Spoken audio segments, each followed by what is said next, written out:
আসসালামু আলাইকুম সবাইকে। আজকে আমরা গতিবিদ্যার সূত্র প্রমাণ করব। প্রথম সূত্রটি হচ্ছে s=ut plus half A T square. এই সূত্রটা প্রমাণ করার জন্য আমরা প্রথমে দেখে নিই ত্বরণের সংজ্ঞাটা কী ছিল।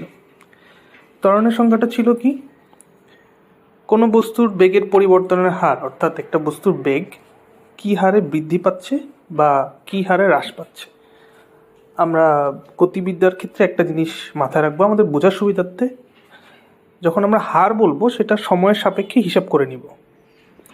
তাহলে আমরা যদি চিন্তা করি বেগটা কীভাবে বৃদ্ধি পাচ্ছে বা কত হারে বৃদ্ধি পাচ্ছে, তাহলে সেটা সময়ের সাপেক্ষে হিসাব হবে। তাহলে আমরা বৃদ্ধিটা কীভাবে হিসাব করতে পারি? বৃদ্ধি হচ্ছে আমার শেষ বেগ বিয়োগ আদি বেগ, তাহলে এতে হচ্ছে আমার বেগের বৃদ্ধি। আর যখন বলবো বেগের বৃদ্ধির হার, তখন আমরা এটাকে সময়ের সাপেক্ষে হিসাব, অর্থাৎ সময় দিয়ে ভাগ করে দিব বাই টি। সুতরাং ত্বরণ বা অ্যাক্সেলারেশন ইকুয়ালস টু হলো v minus you by T. Okay, তাহলে আমরা এখান থেকে লিখতে পারি A T equals to v minus U বা v equals to U plus A T. এরপরে আমরা আসি আমাদের কাঙ্ক্ষিত সূত্র s equals to U T plus half A T square, এটার প্রমাণে। এটার ক্ষেত্রে আমাদের আরেকটা জিনিস লাগবে, সেটা হচ্ছে গড় বেগ, ভি অ্যাভারেজ। তা আমরা জানি গড় কীভাবে হিসাব করতে হয়। গড় হচ্ছে যতগুলো সংখ্যা বা যতগুলো মানের গড় বের করব তাদের যোগফল ভাগ নাম্বার অফ দ্য ভ্যালুস, অর্থাৎ মানে আমি যদি ধরি 10 জন মানুষের বয়সের গড়, তাহলে আমি 10 জন মানুষের বয়স যোগ করব ভাগ নাম্বার অফ পিপল বা মানুষ, অর্থাৎ 10/10।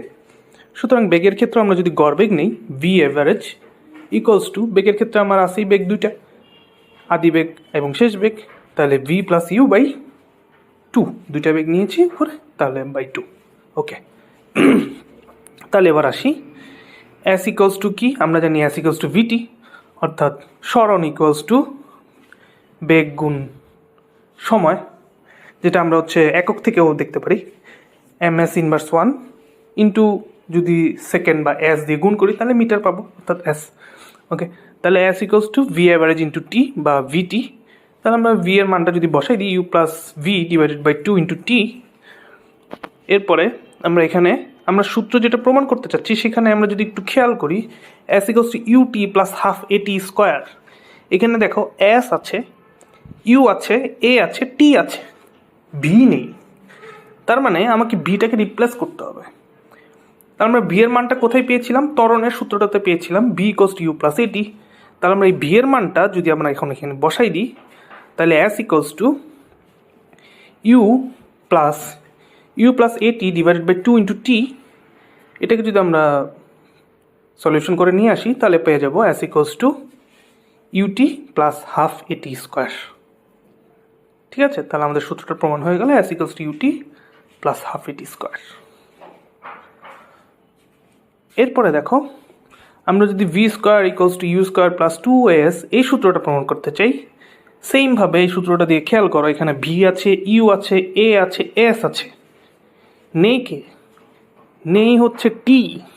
তার মানে আমরা এখানে টি রিপ্লেস করে দিব। সেম আমরা ত্বরণের সূত্রটাতে যাই, ত্বরণের সূত্র ছিল কি, V equals to U plus A T. এখান থেকে টিটাকে আলাদা করে নিয়ে আসো, টি ইকুয়ালস টু থাকলো V minus you by A. এই V minus you by A কে আমরা এস ইকুয়ালস টু ভিটিতে আবার বসাই দিব। তাহলে এস ইকুয়ালস টু ভিটি, তাহলে ভি এর মান ছিল u plus v divided by 2 into t. এখানে টি এর জায়গায় বসাবো v minus you by a. এটাকে সলভ করে ছোট করে নিয়ে আসো, দেখো v square equals to you square plus 2as। ঠিক আছে,